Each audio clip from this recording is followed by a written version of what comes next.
আমি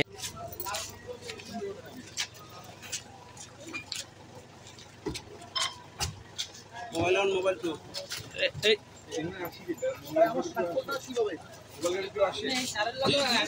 না না না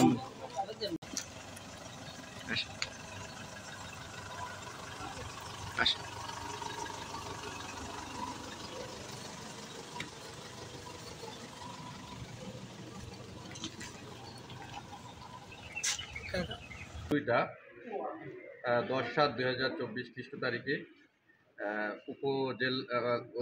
উপজেলা সিনিয়র মৎস্য কর্মকর্তার অফিস থেকে ইউনো স্যারকে বলা হয় একটা ঘটনার বিষয়ে। তো স্যার আমাকে তাৎক্ষণিকভাবে বলে যে তুমি একটু ঘটনাস্থলে যাও। তো ঘটনাস্থলে এসে আমি দেখতে পাই যে একজন ব্যক্তি তিনি একটা মাদ্রাসার নাম করে এখানে সাহায্যের জন্য এসেছিলেন এক ভদ্রমহিলার কাছে। ভদ্রমহিলা প্রথমে বলেছে, না এখানে তো আমি সাহায্য দিতে পারছি না, আপনি অন্য জায়গায় একটু যান। দ্বিতীয়বারও উনি সাহায্যের জন্য নিবেদন করেন, দ্বিতীয়বারও ওনাকে বলা হয়।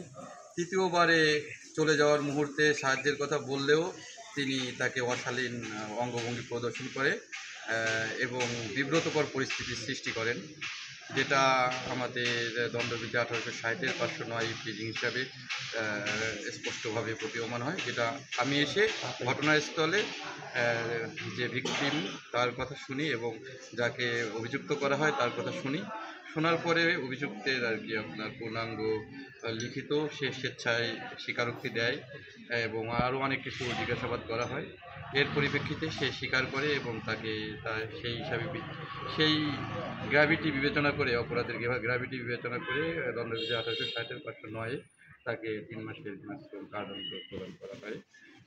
সে ক্ষমা চেয়েছে এবং ভবিষ্যতে এরকম আর করবে না বলে মর্মেও স্বীকারোক্তি প্রদান করেছে এবং নিজ হাতেই তিনি এগুলো লিখে দিয়েছেন। তো এই হচ্ছে বিষয়।